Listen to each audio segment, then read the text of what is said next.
अस्सलाम वालेकुम and welcome back again. तो भी शुरू करते हैं आज का व्लॉग। अल्लाह पाक की बाबरकत नाम के साथ के अल्लाह पाक हमें ढेरों कामयाबी और खुशियों से नवाजे, हमें दूसरों के बुरे वक्त में उनके काम आने की और उनके अच्छे वक्त में उनकी खुशियों के अंदर शामिल होने की तौफीक अता फरमाए। भाई मुझे कोई पता है कि मेरे कॉलेज का टाइम 10 बजे भी हो जाए, इतनी में कोई सुस्त किस्म की खातून है कि मैंने फिर भी पौने 9 बजे पौने 10 बजे तक जो है वो बिस्तर के ऊपर लेट रहा, आखिरी 5 मिनट में उठकर भाग भाग के अपनी तैयारी पूरी करनी। तो ये जो लोग कह रहे होते हैं ना कि हमारे कॉलेज का टाइम जल्दी है, हमारा कॉलेज का टाइम बाद में, हमें आने में देर हो जाती है, मैं उन पर हैरान हो रही होती हूँ कि भाई कहाँ से आए हो आप लोग। एक्चुअली टाइम जो होता है वो आप अपने लिहाज से अपने खुद सेट करते हैं कि उठ के तो हम लोगों ने 6 बजे भी चले ही जाना होता है, जितने बजे का उन्होंने आपके सर पे अलार्म सेट किया। मैं कुछ इसलिए भी रिलैक्स हो रही होती हूँ कि मुझे पता होता है कि मैंने कुछ करना ही किया, चुपचाप बाया पहना है, स्टॉलर लेना है एक अदद और मैं 5 मिनट के अंदर मेरी तैयारी मुकम्मल हो जाती है। अच्छा, ये बाया पहनने की मुझे पीछे भी पूरी एक बैक हिस्ट्री होती है कि मैं कोई इतनी सुस्त किस्म की खातून हूँ कि मोस्ट ऑफ द टाइम मुझे समझ नहीं आती कि वो कौन किस्म की लड़कियां होती हैं, लोग होते हैं जो पूरे का पूरा सुबह आधा घंटा लगाते हैं, प्रॉपर आधा घंटा लगा के फुल मेकअप करके आ रही होती है। भाई कहाँ से आते हो आप? हम जैसे वो लोग होते हैं जो अक्सर, मैं पर्सनली अपना एक्सपीरियंस शेयर करती हूँ, कई दफा ऐसा होता है कि मैं बगैर मुंह धोए या तो मैं फेस वॉश नहीं लगाती, सिर्फ और सिर्फ मुंह के ऊपर पानी के छींटे मार के चली जाती हूँ।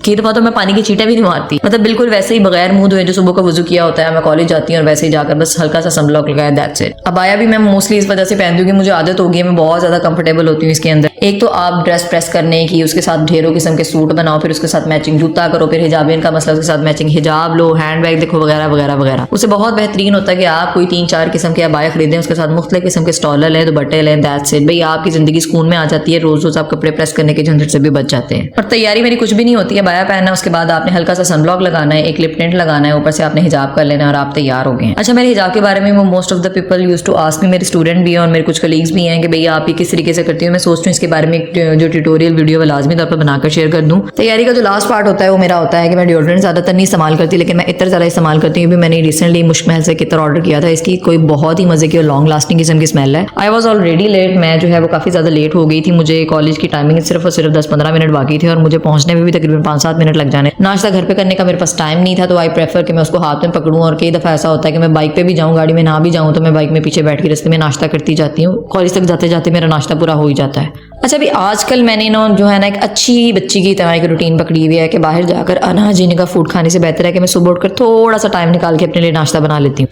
एंड ट्रस्ट में इसके बड़े कोई फायदे होते हैं। खाली पेट का यकीन जाने जाकर लेक्चर नहीं पढ़ाए जाते और बाहर जाकर वो फजूल किस्म का खाना खाना है जिससे आपका पेट भी नहीं भरना और आपको टेस्ट भी नहीं आना। उससे बेहतर है कि आप घर से अपना खाना खुद बनाकर खाकर निकलें। अल्लाह जाने अब ये मेरी शराफत जो है वो कितने दिन तक कायम रहती है, मैं कितने दिन तक अपने आप को इतनी सुगड़ किस्म की औरत बनाकर रखती हूँ। Anyways, I was about to reach the college. मैं कॉलेज अब तकरीबन पहुंच गई थी। आजकल पहुंचते वक्त जो मंडे की मॉर्निंग रूटीन होती है ना, पहला वर्किंग डे होता है, वो आपको कोई पहाड़ के जैसा लग रहा होता है कि पता नहीं कितने बजे जाकर खत्म होना है। लेकिन खैर जब से फंक्शन वाइंड अप हुए थे ना, तो आप समझ लें कि माइंड का जो आधा बोझ होता है ना वो तो वहीं पे खत्म हो जाता है। और ये मैं कॉलेज पहुंचने के बाद फौरन बैठकर खिजरा के नेल पेंट की तारीफें करते हुए कि भाई कितना प्यारा कोई नेल पेंट है। मैं कहती हूँ कि कितनी कोई लकी किस्म की औरतें हैं। मुझे अच्छा कोई खास किस्म का शौक नहीं है, लेकिन कई दफा उठ के ना, कई दफा जब मैं दूसरों के ऐसे नेल देखती हूँ तो मुझे बड़ा ही देखने से प्यारा लग रहा होता है। हालांकि मुझे ना तो नेल रखने का शौक है ना बढ़ाने का शौक। कुछ ऐसी बात है कि कुदरती तौर पर मेरे बड़े भी नहीं होते कि इतने चुन्नू चुन्नू से मेरे हाथ भी हैं और नेल भी हैं। Most of the people used to say me कि भाई तुम्हारे हाथ बहुत छोटे हैं। इवन हम भी यही कहते हैं। मैं इतनी कोई आवाजार किस्म की औरत हूँ, अगर मेरा गलती से नेल जो है वो आधा मिलीमीटर तक भी ऊपर बढ़ जाए ना, तो मैंने इसको बीच से दरमियान से काट कर नीचे तक बिल्कुल किनारे तक काट देना होता है कि इसका कोई सिरा भी ऊपर रह ना जाए। क्योंकि जब मैं आटा घूमते वक्त उसके पेड़े बनाती हूँ ना, रोटी बनाते वक्त, जब उस टाइम उसमें आटा फंसता है ना, तो कोई मुझे आवाज आ रही आती है, उफ।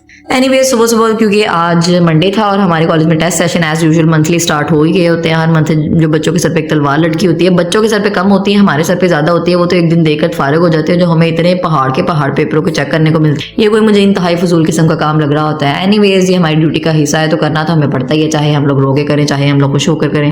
आफ्टर ड्यूरिंग द ड्यूटी और पहला लेक्चर लेने के बाद ये दिन का टाइम होता है एक लेक्चर जो मेरा फ्री होता है। इस टाइम पे मैं बैठकर रिलैक्स करती हूँ। मेरा कोई काम हो, मोस्टली मेरे काम पेंडिंग होते हैं, मैं वो वाइंड अप कर लेती हूँ। रिमाइंडर कॉल्स करनी होती है पेरेंट्स को, वो कर लेती हूँ। और ये मेरा कॉफी टाइम भी होता है। कॉफी जो होती है वो तो मस्ट हैव आइटम होती है कि पूरे दिन की एनर्जी को मैं कहती हूँ आपको बूस्ट अप करने के लिए, एनर्जी जमा करने के लिए आपको इस टाइम पे एक डोज उसकी लाजमी लेनी पड़ती है कि पूरा दिन फिर आप सही एक्टिव होकर काम करते रहते हैं। एनीवेज, एज पर रूटीन कॉलेज के तमाम तक रूटीन के काम करने के बाद अब जो है it was a time to go home. मैं घर जा रही थी, रास्ते में जाते वक्त मुझे कोई शदीद किस्म की भूख लगी थी क्योंकि मैंने कॉलेज में कुछ भी नहीं खाया था सिवाय उस एक कॉफी के मग के। लेकिन मैंने अपने सब्र को सब्र ही रखा। मैंने सोचा भाई घर जाऊंगी, घर जाकर घर पे कुछ तो खाने को पड़ा ही होगा ना, वो तो या तो पराठा बना लूंगी छोटा सा, एक शामी फ्राई कर लेंगे और बस आपका पेट तो भर ही जाना है। और आजकल अल्लाह जाने हमारे कौन सी नई मसरूफियात ढूंढ लिया। मतलब पहले भी जाते थे मुझे घर पे तसल्ली से ड्रॉप करके, हम लोग कोई 10-15 मिनट बैठकर बातें करते थे, आधा घंटा बैठते थे, उसके बाद चले जाते थे। शाम शाम को 6-7 बजे कहीं ये वापस आते थे। लेकिन आजकल तो इनको मुझे कॉलेज से पिक करना भी इतना कोई भारी पड़ा हुआ होता है कि पहले मैसेज आ जाता है कि पूरे 2 बजे कॉलेज गेट से बाहर आ जाना है, मैंने ज्यादा इंतजार नहीं करना। अभी ये मुझे तकरीबन घर गेट के बाहर ही ड्रॉप करके अयान को मुझे पकड़ा कर वो चले गए हैं। खैर मुझे इस चीज़ की इतनी उस टाइम पे फिक्र नहीं थी क्योंकि मुझे बहुत ज़्यादा भूख लगी हुई थी। मैंने फ्रिज खोला है तो मुझे रात के बचे हुए फ्राइड राइस मिले हैं, थोड़े से चावल मिले हैं, तो मैंने प्रेफर किया ये बहुत बड़ी कोई नेमत साबित हुई है मेरे लिए। मैंने उसी को उस टाइम पे माइक्रोवेव किया है, उसके अंदर थोड़ा सा रायता डाला, थोड़ा सा सैलड डाला और सुकून से बैठकर उसी को खा लिया अल्लाह का शुक्र अदा करते हुए। इसके बाद मैंने सोचा था भी थोड़ा सा कैलुला करूंगी, हालांकि मेरे पास बहुत ज़्यादा कपड़े धोने को पड़े हुए थे, मैंने आज मशीन लगानी थी। मैंने प्रेफर किया भी थोड़ी देर के लिए लेटकर खुद को सुकून दे ही लेते हैं। थोड़ी देर बाद दरवाज़ा खटखटाया, अभी रिमाइंडर मेरे सर पे मौजूद था कि हमाद ने मेरे लिए सर्फ के पैकेट्स भेज दिए थे और साथ में जलेबियां भेज दी थी। अल्लाह जाने किस खुशी में भेजी थी पर भेज दी थी। मुझे तो मीठा कोई खास पसंद नहीं है, अगर मैं खाऊं तो क्रिस्पी जो ब्राउन वाली जलेबियां होती हैं वही खाती हूँ, अदरवाइज मुझे कोई खास पसंद नहीं है। लेकिन ये जो मेरा टिड्डा है ये बाप बेटा बिल्कुल एक जैसे हैं, दोनों कोई भुक्कड़ों की तरह मीठा खाते हैं। आप इनके सामने कोई 2 टैंक लाकर रख दें आइसक्रीम के, चॉकलेट के, कस्टर्ड के, फिरनी के, हलवों के, कोई भी चीज जो मीठी हो, ये दोनों बाप बेटा बड़े ही शौक से बैठकर लगातार खाएंगे, ऐसा भी नहीं है कि ब्रेक लेंगे। और अल्लाह बख्शे, अल्लाह जन्नत नसीब करे मेरी अम्मा जान को।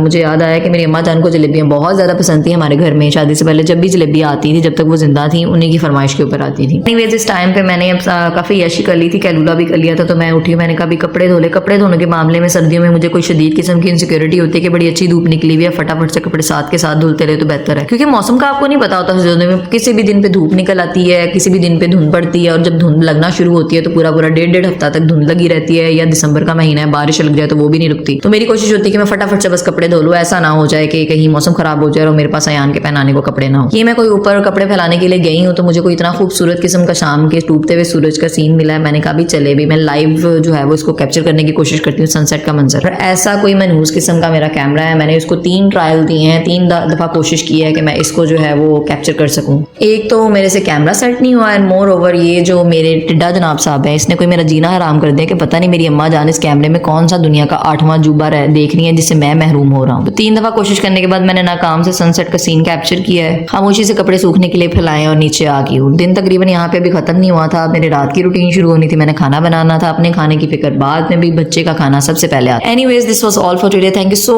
Very much for watching, bye bye, अल्लाह हाफिज।